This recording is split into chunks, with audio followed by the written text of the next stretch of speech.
But one thing that I'll say, reason I asked that question to y'all about talking to your parents, my parents have a lot of involvement with my children, and so what comes to mind then is if they pass some of that to me, then they could possibly pass it to my children, even if they're only with my children an hour out of the week, right? Yeah. What's that conversation gonna look like when they're asking my kids about school? Are they gonna tell my kids the same thing? Are they gonna tell my nieces, my nephews the same thing that I was told, knowing the way that I internalize those things?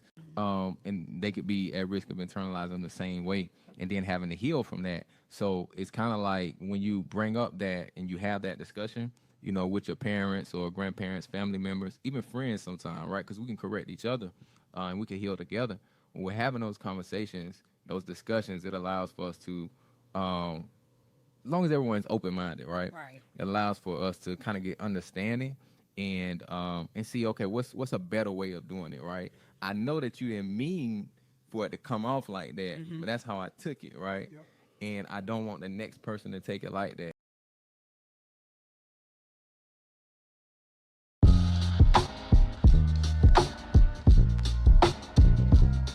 Welcome back to Speaking with Gravity, where everything affects everything. I'm Joshua Williams, joined by my co-hosts. We'll let them introduce themselves. Welcome back, everybody. My name is Hannah Jones. Terance Dawkins, what up? And that's right, y'all. Y'all heard it right. Hannah Jones. She just got married. So let's give a hand. Congratulations to Hannah. Thank y'all. Thank y'all. Amen, amen. We love that. Together, y'all, as you know, on Speaking with Gravity, we're here to explore with you conversations around mental health that impact our community. So glad to have you all back here for a new season. This season is extra special for us and for you as well. We're calling it On Purpose, The Road to 100. Every episode this season is a new chapter, leading us to our 100th milestone episode Yes, sir. and the release of a new book by Kervin Sales, the creator and executive producer of the show. He is putting the final touches on his new book called Undrafted and Purposed, Still Living, Loving, and Leading in Life. So we're definitely anticipating the release of that in our 100th episode. And that's why we've been away from you all for so long. Today is chapter 95, Breaking Generational Cycles, Healing Beyond Survival. So glad to have you all with us. We're digging into how intergenerational trauma, silence, and resilience show up in our families and how we can pass down something healthier to the next generation. So that's what we'll be looking at this episode. So we'll jump right into it with the People Want to Know, led by our co-host, Terance Dawkins. That's me. Yes, sir. And I was told to look at the camera. So I'm going to look here so I can talk to the people. What's one habit, belief, or saying you grew up with that you now see differently as an adult? What's one generational habit, belief, or saying you grew up with that you now see differently as an adult? What y'all think? Yeah, I gave this question, this cutie of the hour, some thought. And, well, not cutie of the hour, but what the people want to know, some thought. And I remember growing up that we could never miss school. Like, even if we were sick, I woke up with Mom, I'm not feeling good. She like, you about to take some medicine, you going to school. And if it was really bad, she like, okay, I'll stay home with you for an hour or two, but you going to school. So just that belief that I always had to go to school and I always had to show up 100% of the days, that is something that I had to sit back and reevaluate. Where did that come from? And now I recognize that I don't have to show up 100% of the days, especially if I'm just not well, whether that's physical health or mental health. And given that leniency, but just showing myself grace is something that I've had to learn to do. It doesn't mean that I'm not going to show up at all, but it just means that on those days where I really need to show myself a little more grace, I'm going to allow myself to do so. All right, I'm glad you said that because I got a couple questions. Okay. Number one, you said, where did that come from? Did you ever figure that out? Number one. And then two, what has been the impact of feeling like that's that belief of I got to always go to school? So I'll start with the first question. Where did that come from? It came from my parents' parents. So that generation, my grandparents' generation, they worked in factories and they worked in plants, and they really couldn't afford to miss a day because they were paid hourly. So that mentality of even if I don't feel well, I have to wake up. I still have to go to school and show up 100% of the days because my finances is counting on it. So now that mentality, my parents learned that mentality. Now they raise my siblings and I with that same mentality that we have to show 100% of the days. And I mean, I understand why the mentality was there, but generations have grown in different ways, specifically financially, where okay, now we have PTO, so we have benefits where we don't have to show up 100% of the days. Another benefit that some of us have is having salary, so we're not getting paid per hourly. So just as generations have progressed, more benefits, we've been able to afford more benefits. So I mean, I'm going to use them. Good. Yeah. And your second question? What was the impact of that belief? So the impact of that belief, that's a good question. I think the impact of that belief was I can't afford to give myself grace. And that impact can show up not only towards work or school, but also in relationships. Yes. And so that impact was very profound, and I learned how I had to reframe that mentality to better myself. Mm-hmm. And I'll tell a quick little story that I always share when I talk about this topic. My grandmother grew up in a time where she didn't get higher than a middle school education. Mm-hmm. So, and like you said, they work in factories and plants, and so she had to work very hard. So she would tell my mom, she stressed the importance of getting an education so you don't have to work as hard as I do. Labor. Yeah. So my grandmother said, I don't want you to have to work as hard as I do. I want you to get a good education. And so what did my mama tell me? She definitely didn't use those words, I'll tell you that. What she told me was, boy, if you bring anything less than a B in this house, that's and I'm not going to say the word. But the question is, well, not question, but the thing is that instilled fear within me, right? Fear and anxiety of I can't have anything less than a B. So when I did get a C, I was afraid to actually take that report card home to my mom because I'm afraid of what was going to happen. So I think some of these beliefs, sayings, and things that we grow up with can have a negative impact on us at times because it can instill anxiety and fear around maybe I can't miss a day of school, maybe I can't get a bad grade, and that has the impact. So that's why when I talk about this topic, I'm real big about trying to discover the impact. Mm-hmm.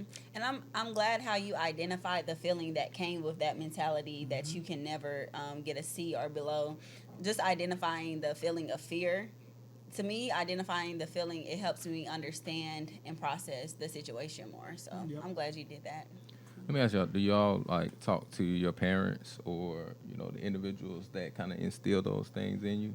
Do y'all talk to them or have y'all talked to them about it, in retrospect? So I think it's a case-by-case scenario. In this specific example, when it comes to showing up 100% of the days, I have not talked to my parents because I feel like they're kind of too deep in. Like, this is their life. And I haven't had this conversation directly, but I've had it indirectly by saying, "Hey, you've been working too hard. Like when y'all gonna take a vacation? Y'all retired. When y'all gonna take some self-care? Or if I see one of my parents like in one specific day just doing tasks back to back, I'm like, all right, you need a break. You need to just take a nap. And so I kind of indirectly have that conversation, but I haven't had it directly, and maybe I need to. Well, one thing I think about, when I think about things that were told to me from my parents, one thing that comes to mind is just the fact that, and I'm sure they didn't mean it like this, but the fact that you're kind of competing, right, with a lot of people. And what that can do is that can cause you to compare yourself to other people, and that's not always a healthy thing. So I'll say that's something that stuck with me. It's something that I've had to work on is not comparing myself to others. I'm not in competition with others. Something I've had to work on, and I'm thankful, thanking the Lord that is something that I was able to see in my life, because sometimes we don't necessarily see the things that, could affect us negatively, right? But one thing that I'll say, reason I asked that question to y'all about talking to your parents, my parents have a lot of involvement with my children, And so what comes to mind then is if they pass some of that to me, then they could possibly pass it to my children, even if they're only with my children an hour out of the week, right? Yeah. What's that conversation gonna look like when they're asking my kids about school? Are they gonna tell my kids the same thing? Are they gonna tell my nieces, my nephews the same thing that I was told, knowing the way that I internalize those things? And they could be at risk of internalizing them the same way and then having to heal from that. So it's kind of like when you bring up that and you have that discussion, with your parents or grandparents, family members, even friends sometimes, right? Because we can correct each other and we can heal together. When we're having those conversations, those discussions, it allows for us to, as long as everyone's open-minded, right? Right. It allows for us to kind of get understanding and see, okay, what's a better way of doing it, right? I know that you didn't mean for it to come off like that, but that's how I took it, right? Yep. And I don't want the next person to take it like that. So what's a better way of us um, getting that point across, but in a way that um, doesn't stick with me, doesn't bring that trauma up in my life that we're talking Yeah. about. Yeah. So I think that intentionality behind it is what's really important. That's one thing I try to do is in talking to my kids, I try to be really aware of like what I'm saying and how I'm saying it, and aware of them too and how they're taking it. And I want you to give me some feedback. Talking about my kids, I want you to give me some feedback too, because I want to hear how you're processing this, right? I can control how I'm giving it, but I could be trying my best not to mean any offense, and I could still offend a little bit. So let's talk about it. Let's discuss better. And I think that was a gap, Yeah. like with sometimes when we were being raised, or our parents was being raised, was you just do it like this, and there was no. Is the kid Discussion, actually getting yeah. the understanding of how to apply it, and why I'm even telling them, what I'm telling them. So I can get on this topic all day, but well, man, I this will your say, area, man. I'm telling you, dude, because it's what you just described was a cycle, right? So maybe their parents said things or taught them different things. They did it to you, but they can also impact your children if they have interaction with your children, right? So there's at some point we have to break that cycle. I've had conversations with my mom. Me and my dad really didn't have a relationship growing up because he was in and out. But I eventually had a conversation with him as well to try to figure out, to try to have an understanding of their story, as I like to call it. Because their story impacts my story, right? Yeah. So I try to have an understanding of what happened to them that caused them to either show up or not show up for me. And then that gives me that understanding, that clarity, right? And what you kind of described, what you said, what you try to be more intentional with your kids with explaining to them and thinking about how they interpret things and how they feel about things, that's like emotional intelligence, right? Because that's more so me not just being aware of my own feelings, but being aware of someone else's as well. And then another term I'll throw out there, but it's a lot of the studies are done in the workplace, is psychological safety. So, and what I'm really kind of like researching psychological safety is having the ability to pretty much express yourself, beliefs, ideas, without fear of retaliation, without fear of judgment, or anything like that, right? So that's mainly done in the workplace. That term is mainly involved in the workplace. But we really got to think about: are we creating psychologically safe environments? Yeah. For outside of the work environment, whether that's with friends, or whether that's family, whether that's with our children, because when people feel psychologically safe, that's when they're more likely to open up, right? They're more likely to share their emotions. So that's what you really kind of described there, and I really love that. And I know we gotta move the cutie of the hour, y'all. But I'll say, man, it's funny how and we gotta get on ourselves just as people in general. I mean, I see people like in the workplace or wherever, that they'll create these psychologically safe, type of environments because we're being taught in leadership or just in the workplace in general, we're being taught, hey, workplace culture is a big thing here. You have to make sure that you treat people with respect and be intentional and all of that. And then when we get home, to your point, we got to make sure that we're carrying that discipline that we're placing ourselves in the workplace. All those things that we were talking about, home too, because those have to be psychologically safe environments for our kids as well, right? We get real loose when we get home and we take our take our work clothes off, you know, and we can let things slip. But it's important to stay disciplined and stay on top of ourselves. Yeah, I wanted to add one small point to the example you used with your parents having a lot of interactions with your children. I'm glad that you shared that example. And my small point is that we can have those conversations with our parents, you know, so that they don't directly impact our children. However, I believe that being an example and your actions can speak louder to your children versus just having conversations with your parents. So, for example, if I'll just use my example. If my parents were taught to work, you know, work all day, work every day, and not take any rest or not take any breaks, and then I don't have that same mentality and I don't have that same belief, and my children see, okay, today I'm not feeling well, I'm going to use a self-care day. Or, you know, I'm just going to maybe every couple of months we're going to take a vacation as a family. If your children see you pattern yourself in a different way, that's going to speak more volume than a conversation. But I think both are needed. I think in order to break, going back to the title, breaking generational cycles, healing beyond survival, it takes the discussion and the conversation as well as actions too. That's tight, yeah, for sure. Ready for the QD of the hour? Let's see. So the QD of the hour, and this is just a quotable data that you can share with your friends and loved ones. Did you know that trauma doesn't stop with the person who experiences it? Research shows that trauma can be passed down through behaviors, family dynamics, and even biology. This field of study is called epigenetics.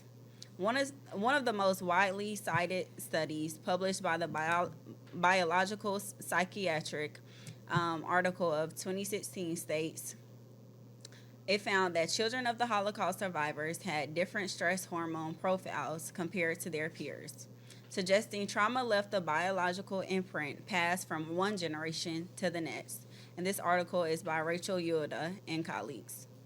This means that when we see resilience, silence, and other coping skills in our families, they may not just be cultural, they could also be generational echoes of past survival. Oh, yeah. So how do y'all feel about this? Well, since you asked, so when you talk about epigenetics, it was a study done on mice, right? So during this study, what happened was they took a pregnant mouse and they exposed it to a scent, and then they gave it a shock. So eventually they took away the shock and just gave the mouse the scent. What do you think happened? Well, the mouse thought that the shock was going to come when they smelled the scent after, right? Because it was conditioned to believe so. And so the mouse had like an internal trauma response to the scent. All right? Mind you, key point, mouse is pregnant. Mouse then gives birth to his pups. I'm going to call the mouse pups. So it gives birth to his pups. The pups never directly experienced the shock, but when they smelled the scent, they had the same traumatic internal response because of epigenetics, which is the study of gene expression. So that kind of shows you, that goes back to that study you was talking about. So what happens is during trauma, if you're pregnant, if, like say, the mom is experiencing trauma, the body's going to respond to that trauma, which is going to impact the fetus, right? So that's how it can be transferred through biology. But it can also be transferred through conditioning, modeling, things like that. So this, and also with the study with intergenerational trauma, it originally started with the study of Holocaust survivors, their children, right?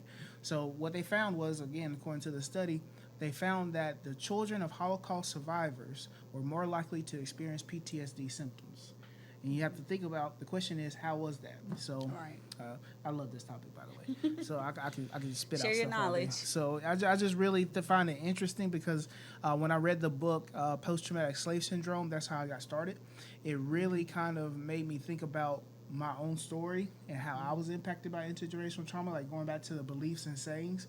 And then I just went down this rabbit hole and started studying about it. It was just very interesting to me. And yeah. I feel like something that most of us have said during this conversation is to highlight what is the trauma that my family has experienced. So I'm glad that you took time to process your trauma. And I challenge the audience to go ahead and start thinking about those patterns, or maybe those traumas that your parents experienced, their parents experienced, and maybe how you don't want those traumas to impact your children. So I challenge you all to go ahead and start thinking and processing some of those patterns. Yep. I always thought it was kind of strange, but I understand it. I don't know if y'all parents ever mentioned something to the effect of, I know what mistakes I made, so I want to make sure you don't make the same mistakes. Or I see some of, you and me, so I want to make sure, that I want to make sure to address that pretty much. The discussion that we having kind of makes me think about that, because I even think about my children, seeing some of the things that I see and knowing how that might have led to poor decision making that could have been based on trauma, could have been based on just misinterpreting, different things that, and so I think about that a little bit myself, and I think it kind of does behoove us to, if we know where we have kind of gone through things, where we've carried like weights, I'll call them burdens, and just psychological, biological things with us. I think it does kind of behoove us to not, I wouldn't say project that on our kids, because that's a thing too, but to think of, okay, how could I have been raised? How could this have been taught me better, right? Yeah. The things that I've learned, how can I pass this on to my kids? And condition them, in a positive way from the womb, pretty much, right? Yes. Yep. Just to make sure that those things get tackled early. One thing I wanted to ask, when we say breaking generational cycles, what comes to y'all's minds first? Like, and how does that show up in families that y'all work with? Probably particularly you, Terance. I think it shows up in different ways. Just like when Hannah said, "Hey, I can't take a break because I was told I always had to show up at school."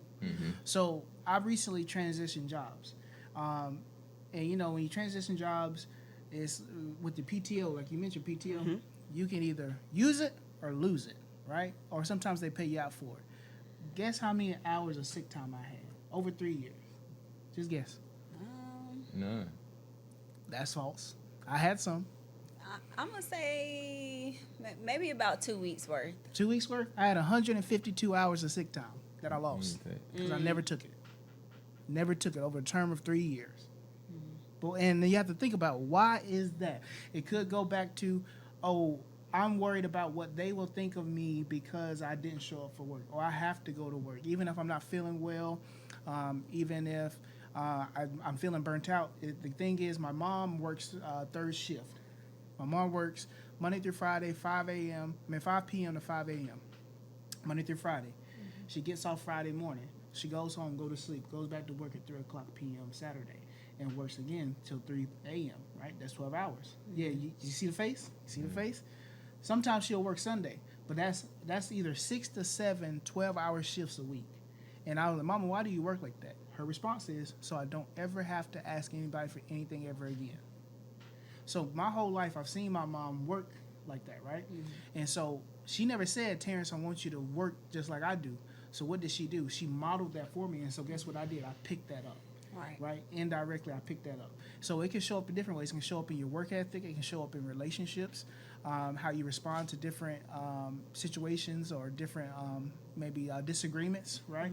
It can show up in friendships. It can show up in the different ways that you react to certain situations. So it can show up in a variety of ways, but that's just how it kind of showed up for me. But when I seen that 152 hours of sick time that I was going to lose, boy, you better start taking your time. That's all I'm going to say. You start getting sick. Yeah, I ain't saying get sick now. Be healthy, but take your time. I think I'm glad you shared that perspective. Sometimes, and you use a key word that I want to highlight, is the word modeling. Yes. So your mom never directly said, "Hey, I'm working because I never want to ask someone for a handout again or for anything again." She never directly told you that, but she modeled that behavior, Yes. and you said you picked up on it. And Josh, to answer your question about what comes to mind when we talk about breaking generational cycles and how does that show up in families you work with, my answer is that sometimes it shows up through silence. Mm. Sometimes those discussions and conversations are never had that need to be had until years down the road. But sometimes it shows up through silence. A lot of times it shows up in different behaviors, sometimes maladaptive behaviors. But I want to point out that silence is not always good when it comes to breaking generational traumas because there's no growth in silence. If I'm experiencing or if I want to break a generational cycle and I never had that conversation with my parents, like, hey, why do you all work so hard? Where does that come from? Now, in my perspective, I took time to process that, so I have the answer. But another part of processing is to have that conversation. So right now, with my example, I'm guilty of silence too because I haven't reached out to my parents to understand their perspective about things. So silence is also how it breaking generational trauma shows up. I think that silence, it fosters a climate of isolation. It also fosters sometimes a feeling of shame or guilt. You know, what did I do to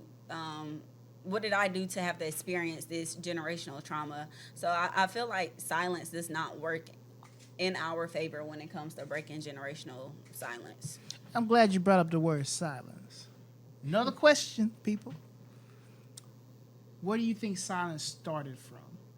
Like, what's the purpose of the silence? Not just in our families, but let's think of a historical standpoint, right?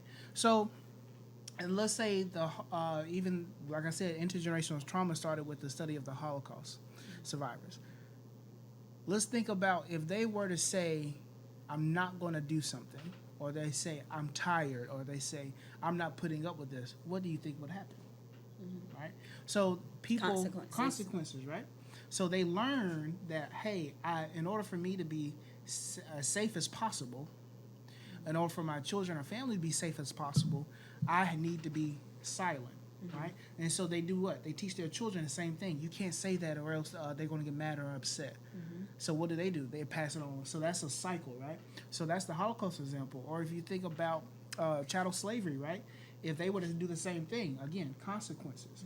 So I feel like that whole silence thing is a taught behavior that originally started from survival and protection, but as years go on, we're not in that time anymore. All right. And if we're not in that time anymore, we can't do the same behaviors, that adaptive behaviors, the coping skills that they did back then, right? So we have to learn new coping skills. We have to learn new beliefs because we're in a different time period. Not saying that those beliefs and coping skills can't benefit us in certain situations, because they can, right? But we have to really think about where are we, how can we utilize those and make them as strengths instead of using them and those being holding us back, right? Yeah. So I like the way that you put like the silence, because it started somewhere, and that's what I really try to figure out is where did everything originate from, because it didn't start with you, and that's another book. And that's the essence of therapy, getting down to the root of things. In those two examples that you use, slavery as well as the Holocaust, those individuals had to use coping skills. They had to use silence, ultimately for survival. And I just want to note that how those survival skills, they showed up as resilience back then, which is a positive trait. You know, silence, it showed up as resilience. Working hard and going to work every day, it showed up as resilience. And as a culture, that's something we have glorified. And it's nothing wrong with resilience, but like you said, we live in a different generation now where we don't have to use those survival skills anymore. So I'm glad you recognize that. Yep. One thing I wanted to mention, like when we talk about silence, and talk about our families, there's a way to speak up. There's a way to speak as well. Yeah. A lot of times you'll see kids when they do start to question things. It all depends on the spirit behind it. Sometimes as kids, we may want to be right, or want to prove our parents wrong, right? That's Want to true. prove we know more than, and we can do that. I mean, that can transfer in so many different ways, even as adults, right? When we're having discussions about intergenerational trauma with our cousins, with our, because things might have affected our cousins in a way that didn't affect us, or our friends. And there's a way to speak to each other and not just try to be right, because what you end up doing is trying to justify the reason that you're right instead of get into solutions, or instead of provoking thought, right? Um, so I say, when I think about that silence piece, um, when we do decide to speak up, when we do decide to have these conversations, what's the motive behind it, right? Mm-hmm. Is it just like, I want to challenge you because I felt wrong, and now I want to be right this time, right? Or is it, I'm really trying to get to a better place for all of us? And that's got to be the mindset behind our healing, behind our growth, right? It's not just about somebody did me wrong, so I got to show everybody that I'm the one that's right. It's about, can we get to a better place? Can I get to a better place? Then can I help you get to a better place? Mm-hmm. If that's not the end goal, then it'll fall apart. It's not going to work out. You see, a lot of times individuals do end up speaking up, and it may cause more discord than it's intended. It's all about the spirit, and also knowing when to. Sometimes in that conversation, you'll have to be a little silent when you see that it's turning into something bigger than what it should be. Because then what's that? If y'all ever heard the parable about, two people arguing, you don't know who the fool. Because you argue with a fool and you don't know who is the fool, because y'all are both engaged in this, right, same way. So, just thinking, that's definitely something we want to be mindful of. Man, I appreciate you about to say something. Yeah, I wanted to add that I kind of lost my train of thought for a second. I was so thirsty, but I was parched. Let's see. It's something you said that I wanted to highlight.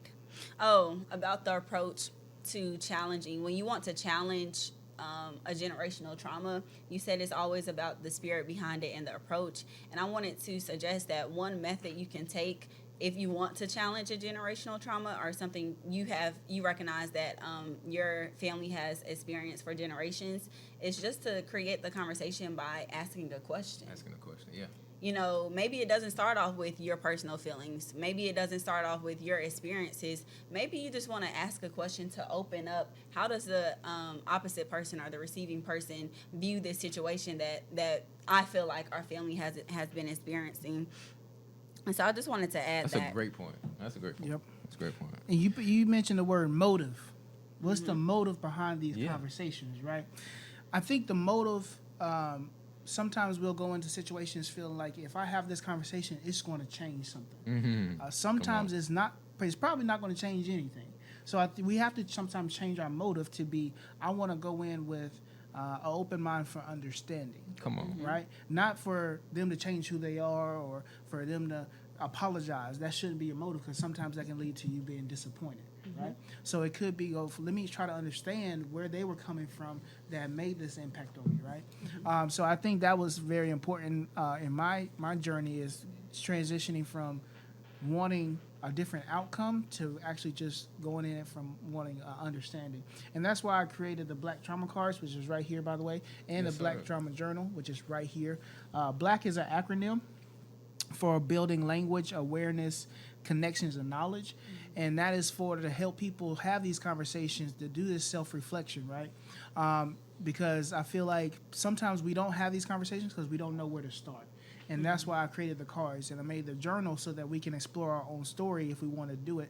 And it's a writing component to it, where you write is a prompt. You write a response to the prompt, but you set it to the side. Set it to the side for some minutes, then come back to it and read what you wrote. When you read what you wrote, you then will have a critical thinking about your response, right? And it's a biological response, because when you're writing something, you're doing it out of emotion. But when you're actually reading something, you're actually critically thinking about it. Wow. So it's a biological piece to the whole journal, but that's why I created those products, to try to help people have these conversations and do this internal self-reflection. Where can we get the product? On my website, it's missingpiecescounselingllc.com. It's under the About Me tab. Again, that's Missing Pieces Counseling LLC.com under the About Me tab. That's So it dope. sounds like a lot of science behind your research Yes. and behind the journal and as well as the cards. And it seems like using both resources can benefit a person. Something you said is just reflecting on your personal story. I know that in my personal life, as I have taken this new chapter with marriage and, finding my soulmate, before we got married, I recognized that I had to take more time to process my own traumas. And just in doing so, I recognized that I didn't want to go to the next chapter of my life and bring more baggage in. It's not to say that I have healed from all of the trauma I've been through, but I'm just more aware, and I'm more understanding to my own traumas.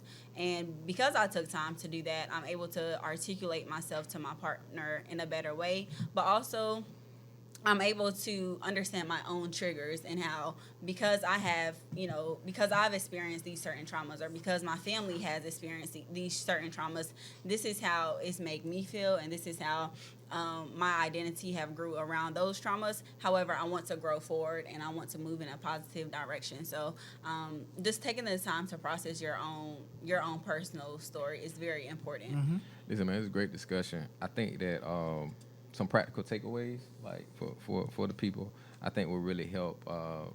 Help with going and being intentional about what we pass down and healing and whatnot. So I do want to ask y'all, if we do want to be intentional about what we pass down, where do we start? And how do we move from just surviving to actually healing? So to answer the first question is, where do we start? I think you always need to just identify the behavior or the pattern that you're noticing. In my example, it was overworking. In Terance's example, it was also overworking, and not taking any self-care. So it can be addiction, it can be poor health. So whatever the behavior or the pattern is that you have noticed your family experiences, you just have to identify it. So identifying the behavior, that's a start. And Yep. I got some. I know you about to go, Terrence. No, but I just said yeah. I just want. Yeah. Oh, okay. I mean, I was looking forward to hearing from you on it. What I would add as well.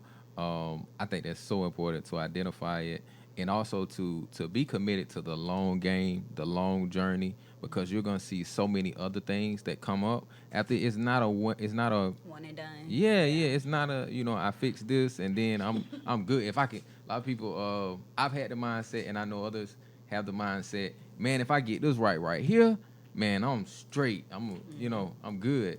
Then you work on that, and while you working on it, all your other traumas start coming at you, and it's like, oh, okay. I really needed to have the mindset when I first got started on this healing journey that whatever it is, I'm committed to the long game, to my healing, whatever that looks like, and then identifying, like you say, some of the different things, but just knowing that it's not a one and done. Yeah. Yep. I think it's important too. And I think one word that I would say, practical word, would be curiosity. So becoming curious about what that belief, what that behavior, what that pattern is, and looking, taking a deeper dive into where it started, because it didn't start with you, like I said earlier. How maybe oh, my mom, my dad, my caregiver, did this or said this, and this had an impact. Well, don't stop there. Try to understand further about, where did they learn that from, right? Because sometimes caregivers or parents only do what they're taught, right? And what they say is, if you know better, you do better, right? So I feel like it has to start with you, right? Because you can only control yourself. So become curious about your story, and then you can use that information to start having conversations with siblings, cousins, families, friends, significant others, partners, or whatnot. But it all starts with you. You have to understand yourself, understand your own story before you can try to have these conversations. Because again, that whole emotional intelligence piece, I want to be able to be aware of my own emotions and how it might impact someone else before I have these conversations. And I think another way that we can be intentional about what we pass down to the next generation is about being intentional about what what tools and resources we select to heal with. And I say that because Terrence, you mentioned your journal as well as the card, the discussion cards, but also using therapy as a tool, using support groups as a tool, journaling, that's something you mentioned. But also something we have talked about during this episode is just using honest conversations as a tool to create change for the next generation. Something else that we can be intentional about doing is recognizing resilience versus avoidance. So what is the difference? Am I trying to avoid the pattern or the behavior or the belief, or am I trying to pick resilience and really grow from this behavior? Come on. So just understanding the difference between resilience and avoidance. Beautiful, beautiful. Be the open one. It's one thing I add. Be the example. We talked several times about modeling. So be the one that's modeling that openness, that willingness to learn together, to heal together. Be that person, and I guarantee you, you'll start to create that culture in your family. It may just start with one or two, but it'll permeate. And we often talk a lot about the black sheep of the family. I want to note that healing doesn't mean that you're dishonoring the previous generation. If anything, it means that you're respecting them and honoring them more by choosing to heal and by choosing to become stronger. So it definitely isn't easy being the black sheep or being that person that wants to stop the generational cycle, but it's definitely essential. Yeah, and I say, man, we love our I call them ancestors to make them sound so old. But the folks that came before us, even are still in our lives. We love them, and I think that it's really just about that. One thing I'll mention is context, right? When they were talking about and when they were passing along information, knowledge, and understanding about how we should conduct ourselves, and those are some things now that we have questions about. It was all in context as well, right? Which That's we true. mentioned in this episode. They were going through different things at that time. And I think, and like you said, Hannah, I thought I heard you say it, kind of like honoring them, right? As well as learning from some of the, learning from, just what came about from some of those behaviors is really important. But when we look at some of the things that they taught us, is looking at the context as well, right? Because different things were going on back in those days as opposed to now. So I just wanted to say that is, I think it's really important to honor those who came before us, because we had some folks came before us, y'all, that they had to really have some grit. You talk about resilience, and that led to some of the thoughts behind some of their ways. But I think it's a good way to wrap it up, y'all. Yeah. So that's a wrap. Oh. Also, want to add one point that it's not necessarily just about us.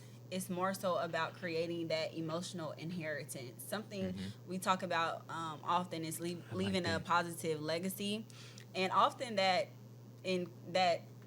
relates to finances or some type of tangible things or materialistic things. But leaving an emotional inheritance is just as important for the next generation. Emotional inheritance. Y'all let that stick with you. I love that. A Oh my positive gosh. one, not a negative Oh, one. yeah. I love it. So that's a wrap, y'all. Chapter 95, Breaking Generational Cycles, Healing Beyond Survival. If today's conversation resonated with you, think about what cycles you want to break, what are important in your life and your family and your ecosystem, and what new patterns that you want to create. Big thanks to Miss Hannah Jones. We're still getting used to saying that, Hannah. And Terance Dawkins. If you want tools to help you to have these conversations, once again, please make sure to check out Terrance's Black Trauma Cards. I believe he gave the website earlier. And the companion journal. You can find links in our show notes. Remember, this is a part of our special season, On Purpose, The Road to 100. We've got 5 more chapters to go until episode 100, where we'll celebrate the release of Kervin Searle's new book, Undrafted in Purpose, Still Living, Loving, and Leading in Life. Beautiful, beautiful. Well, that's all we have for today, y'all. We'll see y'all again soon. And once again, it's been a pleasure. My name is Joshua. Hannah, Terrence. See y'all soon. Peace. take care.